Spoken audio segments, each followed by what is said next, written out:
This is John for johnsbeat.com. I'm here on the beat. I have the pleasure of being with Zoe Meshenberg, a fledgling young author. How are you? I'm doing well. Thank you for asking. How are you? I am well. You kind of giggled when I said fledgling young author. I'm I love birds. So whenever anybody makes references to birds, I get excited. But I've been a writing tutor for 5 years and I've been writing and taking classes for like a decade. I just never took it so seriously like I have this year, if that makes sense. Sure, sure. Well, let's jump into it. The reason why I'm talking to you, I enjoy talking to you, but the reason why we're recording it and going into this is you made an announcement on social media that you've got a book coming out. Yes. Tell us all about it. And then I've got a bunch of questions for you too. Yay. So it is a young adult fantasy that doesn't mean kids can't read it. And in fact, it's actually geared for like the 13 to 18-year-old range. It's called Rabbit Holes and Pepper Spray, which my dad loves the title. I love the title. It's hit or miss with most people. They're like, what is that? But that's also the point because it's a quirky adventure. It's basically takes place in a world where everybody has superpowers based off of their personality. But four kids don't realize this until they're kidnapped by this portal and taken to an island. And they get the whole like special treatment to become basically a superhero. Yeah. Sounds fascinating to me. I'm already hooked. I was hooked on the book. I love the title. I love the cover of the book. Thank you. I got so many questions. I'm trying to figure out where I want to start. I'm going to be all over the board, so just bear with me. What part do you play in like picking out the title and picking out the cover? So that is my title. That was entirely me. Apparently there's a dog that approves down the hall. Sure. And as for the cover, in independent indie publishing, aka self-publishing, there are standards that like, this is what's expected for a fantasy cover, but there's still things you can play with. That main character basically looks like the main character of this novel. And the world she's in is the island. It's just a nighttime shot of it to make it just a little bit more ominous. Of course, the circle behind her, because if you see it, it's this young woman. She's standing with this like weird light behind her. Part of it, the circle is the portal, and then there's this light off to the side that's actually going to be a bit of a plot twist later. Oh, But yes. now you said that this has been rolling around in your head for at least 15 years. So ever since I read books as a kid, I always wanted to be the writer, not the reader. I love reading, but I always wanted to be the writer. And I always had this idea of telling some sort of magical story. I couldn't really think of what it would be. But then I went to college and I learned so many useful lessons that I feel are boring to just give people as a lesson. I feel like there's things I picked up from my degree that if I just said, this is this theory, you would just stare and be like, that's nice. But if I put it in the lens of a story, so it was like once I went to college, I had in the back of my brain, I didn't even realize it was happening until it happened. But it was kind of like I was just translating the material, the theories into an actual story and the case studies into characters. And then just sort of bringing it into this universe. This official premise only got started a year ago. But like this idea of like empowering younger audiences and delving into bits and pieces of humanity and self-empowerment that people don't normally delve into, that's been building for a long time. Now, like, when I was in high school, around high school age, like, many, many, many years ago, a lot of people wanted to write. And a lot of people wanted to write a book or write, sports writer or news writer. Very few of them actually go through with it. I know it's a tough process. I know that. But how did you find the courage, or like what drove you to actually go from having the idea to do it to, actually doing it? And I applaud that. But how did you get to that?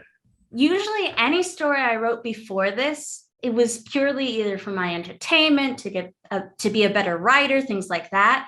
But this is so funny because this story, it kept coming back to me, even like when I was trying to do other things in life, and like just little inspirations and little moments would happen, and I'd keep writing, and I'm like, oh God, I have to actually do something with this. I can't just put it in a notebook, because it was just getting too, it's one thing when you're writing something for fun. It's another thing when you feel compelled to write it.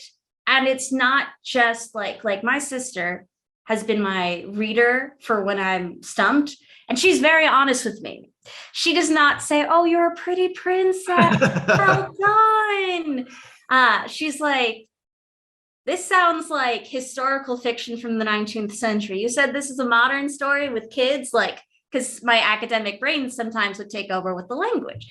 But like, so it was getting to a point where I didn't share any of my writing ever. And I was like, hi, I care about you, and I know you're going to be very honest with me. And even though that terrifies me, I need to share this with you, because I know I'm going to need to share this with other people who won't even hold back if they like or dislike it. And it was kind of getting to this point where it was like, I can't keep this to myself. I would like to keep it to myself, but it just didn't feel like the right thing to do. And so that's what's been pushing me throughout this process as I've been learning about independent publishing and just putting a book together. And I noticed you said it's the first book in a series. Oh, yes. So when you started writing it, did you envision a series, like a long arc, or did you envision one and then it kind of came after? So the world is so complex. I did envision an arc, because what happens is, this isn't a spoiler, but it is. There's going to be something that occurs in the first book that is so jarring that it's going to take some time to kind of come to terms with it. And then it's going to need to be fixed. And because there's so many aspects to this secret, this plot twist that comes out, I did see at least 2, if not 3 books. I'd like to get, there's 4 main characters, so I kind of did want to give each their own book, like other books I've read in the past, but I'm like, we'll see. I know my main plot, and I understand this, so we'll go from there, if that makes sense. Theoretically, you're planning at least 2 to 3 more books. Yes, I have it all mapped out in my brain, because this is apparently what I do now, but I just have to sit down and actually like let it write. And take the time to make sure, because what I do, I can get tunnel vision. So I can do a writing sprints and go for hours and hours and hours. And then someone has to tell me, so what did this look like? What was going on in the background? Tell me more about this. That's where I struggle. And that's why it doesn't, because I wanted to do this much sooner, but I've had to take my time because I want to do it justice. I don't want to just throw a book out and not do well because I was impatient. Well, sure. I mean, a labor of love like that's been building for a while. You, especially the first one, yes, you want to come out of the gate fine, but I have no doubt you will. Aside from this book concept, do you have other stuff that you like? Do you plan on making this a career? I guess is the simple question. It's one of those things that it's not. I don't want to be J.K. Rowling or Tolkien. I don't need to have like she's a writer and that's her only thing. But this is something that I want to honor, and it's a path I do want to take seriously. And unfortunately, I have too many ideas to stop. So it's more about, it's not a lifetime thing. I think it's more of while I'm in grad school, and then once I'm done with grad school, maybe a few more years while I wrap up my ideas, and then I can put it to rest and just try other things in life. But we'll see, because everyone in my family is like, you're a writer. And I'm like, I know, but are there other things I am? I think yes. It's tough. Sometimes you got to juggle the balls, and life Yes. takes you in different directions too. You you never know, where you end up. When you're writing these books, and you have characters in there, do you envision their physical appearance? You envision like what they look like, or what celebrity maybe they might look like? In the beginning, I didn't do that at all, because I actually, in the original version, because there's probably 16 versions in my head, especially of this one, but in the original, there was basic characteristics. That's a guy, that person identifies as a girl, whatever, but it wasn't like she was 5'7" with glowing red locks. And then I had people say, that's great that you're not spending a page talking about the blonde curl in her hair, but readers love details. And readers do like to be able to feel like they're in the world, which is part of my, like, that's something I need to work on as a writer. But yes, I had vague ideas, and then it became, yes, I want to do that. Yes, I want to do that. There's only one character, because of her power, I have not given her any physical descriptions except like maybe she wears glasses and that's it, because I don't want people to be limited. Sure. So she's my shout out to my original premise. But everyone else is like, oh, he was very tall, or she had curly red hair, or whatever it is, so on and so forth. And, I always ask artists, and you're a creator, not an artist, but you're a creator anyway.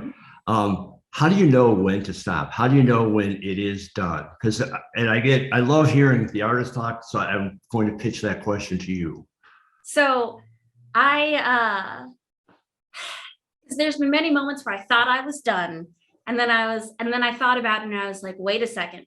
What I like to do, because I'm a perfectionist, I know that my answer in my gut is it's never done. I want to keep editing until the end of time.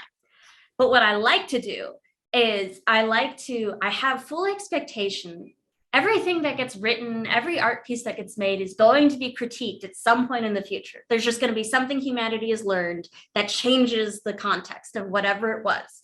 So for me, I'm just like, do I feel comfortable letting this go and knowing in 20 years, someone is going like, do I feel like it stands up well enough in this moment that I'm proud enough to step back and say, yes, I understand it's not perfect, but I love this as is, and I don't need to keep fixing it or improving it, so on and so forth.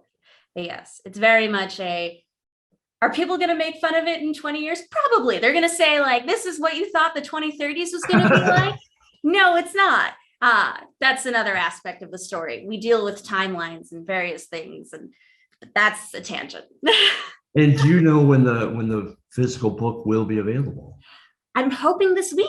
It will be on Amazon, wherever. It will be ebook and paperback, and I just have to get it back from my formatter. She just needed to make a few more little, oh no, we forgot a period here kind of stuff that I just, you get so invested, you don't realize there's an ink stain on your painting or whatever it is. But I'm hoping this week, definitely next week by the latest. So it will be available in actual paperback form as well. It'll be available. I'm old. I like the pulp. I had a teacher, my first creative writing teacher, who she had us read books for class, but we were forced. We were told to bring in paper copies, no e-readers, because she was like, you just connect to it differently. And ever since then, I always had liked paperback, but it was like, oh yeah, we do, don't we? But yeah, so there'll be an ebook, there'll be a paperback, and then because I am but a mere incoming graduate student and I have to fundraise for the sequel, in the sequel, there's a fundraiser going on, or it will be by the time the book's out, and you can get a special hardcover of both the first and the second book. Like that's like my goal. And will you be doing book signings then? Oh, for that, absolutely. And if I have friends or like fellow sports fans who help me out in some way. But yeah, no, I'm more than happy. The wonderful thing about Amazon is you can get proof copies, which are for editing purposes, but then the author can get author copies, which are for like, you want to give a special discount to your friends and family and loved ones. So you buy 5 books, you sign them personally, hand them off, bada bing, bada boom.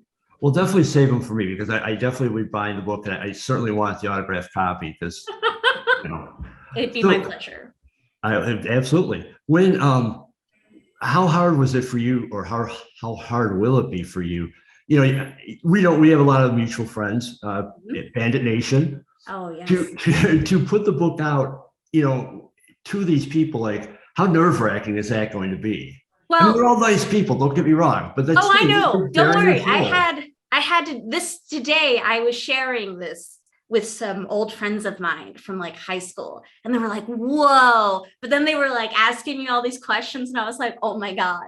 So it's this, whenever I wrote and published in the past, and not published like this, but like post on a blog or like do a little writing competition with newbies that don't actually know how to write, but we just like there's this thing called NaNoWriMo where you write 50,000 words in the course of a month. And like that stuff, not the professional stuff, the I want to have fun stuff. I always did it under a pen name because I didn't want to be associated with my learning process. And now I'm doing it under my name, and I'm like, can we swap? Can I go to a pen name now? Especially because it's not Smith, it's not Jones, it's Meshenberg, which means anybody who looks at my name will find it. There's not many Meshenbergs in the world. And here's my other fun fact, because you brought up Brandon Nation. I was so focused in the book, I didn't even realize that I named one of my characters Chris. And but her name is Christiana. So it's like, because all the characters, this is so goofy, but I wanted to challenge myself with character names. So I took all Chicago streets and cool character names. So I took the street Christina or Christiana, I think is how you pronounce it. And I changed it into Chris. And now Chris just texted me a few hours ago, my friend, and I was like, I have yet to tell you this. Oh yeah, he's gonna be glomming onto all the glory for that. Oh yes. And then there is a Crystal Street, and I briefly contemplated, but I was like, no. Now that would be intentional. Let's make it accidental, if anything. Well, I do love that idea though of the street names. That's really cool. That is awesome. Yeah.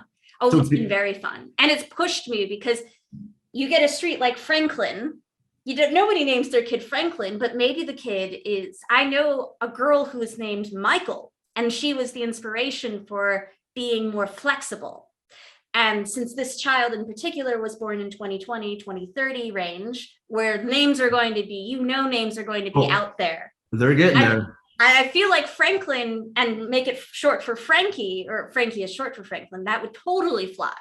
But like, let's not forget, Franklin is the little kid on Peanuts. See, so there is we a can make precedent this there. work. Yeah, you could make anything work. You're an author. I was going to say writer, but you're an author. So before I let you go, and I really appreciate your time. It's been a blast talking to you and learning about the book. Tell everybody where they can find the book. Give everybody whatever information you want. It's your show. I'll shut up now. You're very sweet. As of right now, it will only be available ebook and paperback on Amazon. I'm hoping one day to do an audiobook, because that just hits me. But for right now, ebook, paperback, Amazon. The name is Rabbit Holes and Pepper Spray. It will be ZB Meshenberg, the complicated last name. I can be found on this thing called Goodreads, which is a reading-based website. I still have to get my stuff together for it. So like we connect it to the book and everything. There's so many things that happen the week a book is published that it's like, even when you want to be super prepared in advance, you have to wait until the last minute. And then for anybody who likes the app TikTok, I am there, and what I do is I either talk about books or I dress up as my characters and make funny content. Oh, wow. Yes, because I have 4 main characters, and they're very different people. They seem similar on the surface, but I've always seen them as very different people. And so it's like fun to dress up as them and to kind of just do trending sounds and funny videos involving them. But yeah. That is such a unique, cool idea. That is awesome. You. That's great. Listen, I really appreciate your time. I would love to come back and visit you, sometime after the book is out, just to see your reaction to the applause.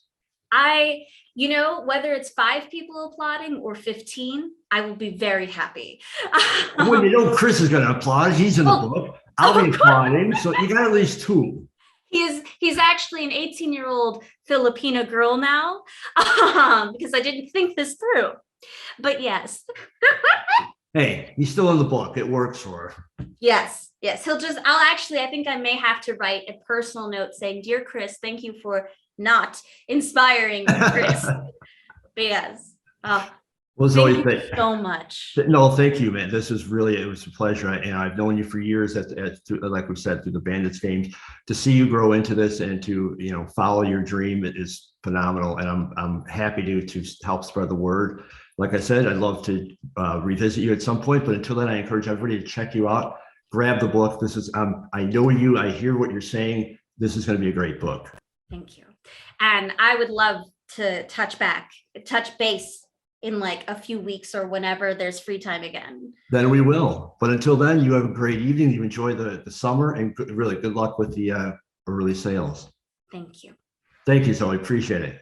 Mm-hmm. Have a nice day.